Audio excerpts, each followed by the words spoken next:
ఎవరైతే ఏపీలో వచ్చేసరికి బీటెక్లో కానీ ఎంటెక్లో కానీ ట్రిపుల్ ఈ గ్రూపు కానీ దానికి సంబంధించినవి కానీ ఎంటెక్లో బీటెక్లో ట్రిపుల్ ఈ ఎంటెక్లో దానికి సంబంధించిన గ్రూపు, బీటెక్లో మెకానికల్, ఎంటెక్లో దానికి సంబంధించిన గ్రూపులు, బీటెక్లో ఈసీఈ దానికి సంబంధించిన గ్రూపులు ఎంటెక్లో, ఇక బీటెక్లో సివిల్, ఎంటెక్లో దానికి సంబంధించిన గ్రూప్ చేసి ఉన్నారో అలాంటి వాళ్ళందరకు ఒక గుడ్ న్యూస్ అనమాట.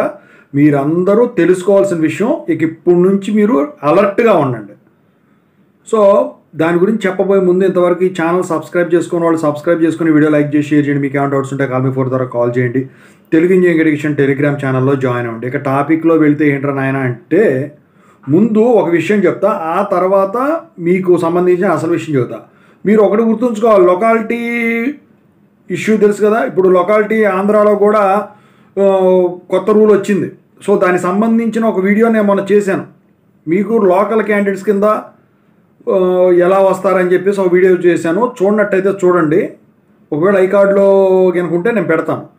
సో దాని ప్రకారం లొకాలిటీ ఇది చేసుకోండి, మీరు కన్ఫర్మ్ చేసుకోండి. ఇక ఆ తర్వాత వచ్చేసరికి వీళ్ళందరూ ఎవరైతే ఉన్నారో వీళ్ళందరూ కూడా వచ్చేసరికి ఈ బీటెక్ కోర్సులు ఎంటెక్ కోర్సులు చేస్తున్నారు, జాబులు ఏం దొరకలేదు, సాఫ్ట్వేర్ సైడు ఇప్పుడు కొంచెం తగ్గినాయి, పెరిగినప్పటికి కొద్దిగా ఇదివరకుతో పోలిస్తే కొంచెం తక్కువ.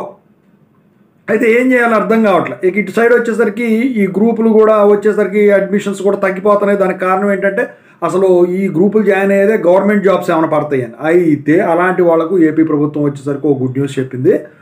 ప్రతి సంవత్సరం కూడా ఈ సంవత్సరం నుంచి, అంటే అక్కడ చాలా వేకెన్సీస్ ఉన్నాయండి పవర్ సెక్టార్లో. సో ఈ వీళ్ళు ఎవరైనా కానీ ట్రిపుల్ ఈ చేసినా, మెకానికల్ చేసినా, ఈసీ చేసినా, సివిల్ చేసినా, సో వీళ్ళందరికీ కూడా జెన్కోలో, ట్రాన్స్కోలో జాబులు పడబోతున్నాయి.